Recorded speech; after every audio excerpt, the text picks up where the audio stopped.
Well, the approach with the food at this restaurant is to be very diverse.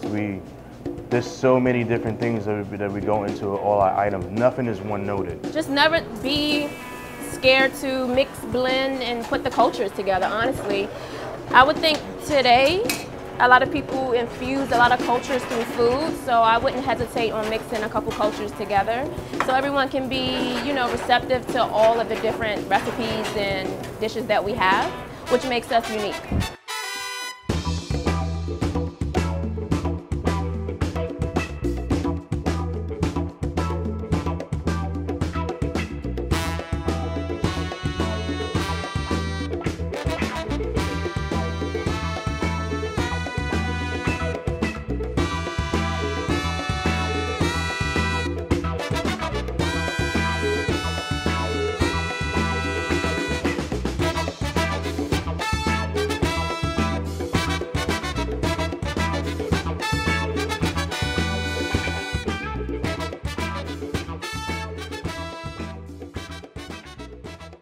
Who at this table would say that at some point you were a very different person than who you are now?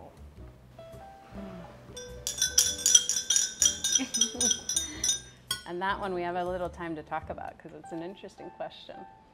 Who were you then? Who are you now? I used to think that I was like the biggest activist and that I was just like super progressive. And then when I went to college, I realized things weren't quite like that. I felt that I was kind of losing my way, you know, because when you're in college, the expectation sometimes just, you know, you either go to consulting or finance if you're doing economics. I was losing a part of myself that I used to be so proud of. That's when I actually started to consider taking a gap year to reconnect to my roots, to reconnect to Brazil and to the issues that were going on back home. Thank you for sharing that, Anna. I think when I first kind of came into this work, I kind of similar to what you were saying, kind of was drawn into kind of activism and feeling so excited about kind of standing in the gap and speaking for the voiceless, and with a lot of kind of idealism, which is perhaps what's usual when you're in a particular stage of your life.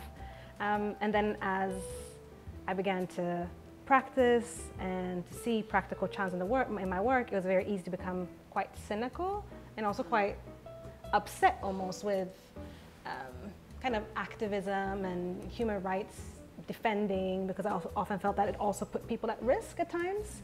And I was like, maybe there's another way of doing this, more kind of around engaging. So I kind of felt like I was moving more towards kind of quiet diplomacy, and you know, we should do this within the system, and you know, we should find ways that's not naming and shaming. And in some ways, you know, when I went back to some of my friends and kind of started having this kind of rhetoric, there was kind of a sense of like, you're selling out. What? You become one of them.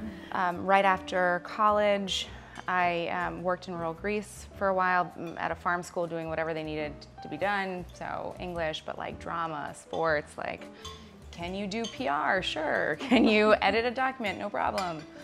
And then kind of continue on the international development or like just community work space to Tunisia, to Palestine, and really being fortunate to work with communities themselves. So that's why one of the reasons why I was so excited to be lucky enough to be invited to this dinner, because it's an attempt to, and a very delicious attempt to try to do things a bit differently. And I feel like to try to keep the focus like at a community level. We got this opportunity to facilitate a peace building workshop in Jammu and Kashmir. And Jammu and Kashmir is an area where all these bomb blasts are there, and people actually feel that they won't come back after going there, and especially my parents felt that she's going for peace building and she's definitely not going to come back.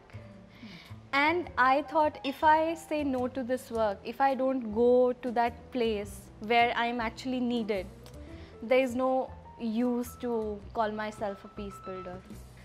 So I love my work, and why I'm here to HLPF is I strongly believe that the grassroots workers need to have a voice at these high-level political platforms because they know what the ground realities are, not the policymakers. You know, I grew up in a military family and always moving around and feeling, you know, like I never really belonged anywhere. And then that led me to the Foreign Service, the U.S. Foreign Service after I graduated from college.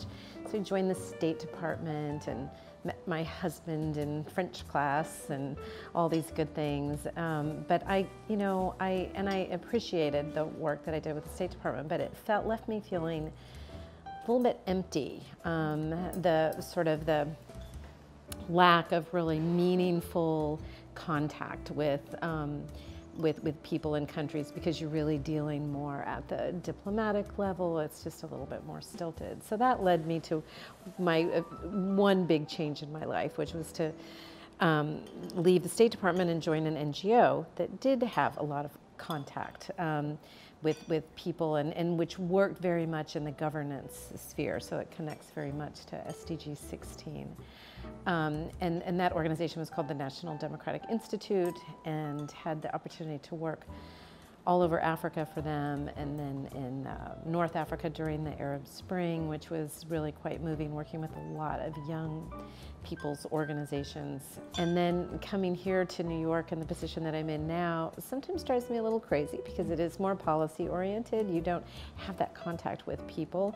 I get a little frustrated by that, but at the same time, you know, very much knowing that this work that we do in New York, this work that my office does with through the Peacebuilding Fund, through the support to the Peacebuilding Commission, is really part of this journey that, and very much to link it back to the HLPF. I mean, I think with the focus on, I mean, they're focusing on a couple of goals, but the focus on SDG 16, which throughout my career and time that I've spent overseas, you know, time and time again, you see the roots of conflict are in governance failures. So that's a little bit of my journey.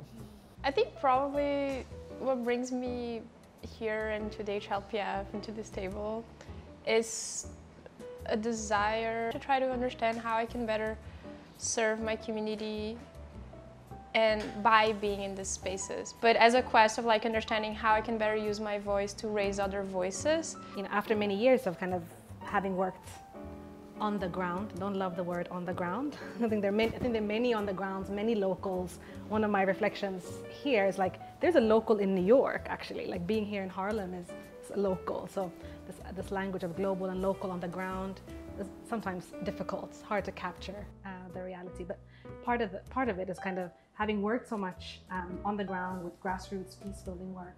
I mean, similar to what you were saying, you know, that also requires something of me, you know.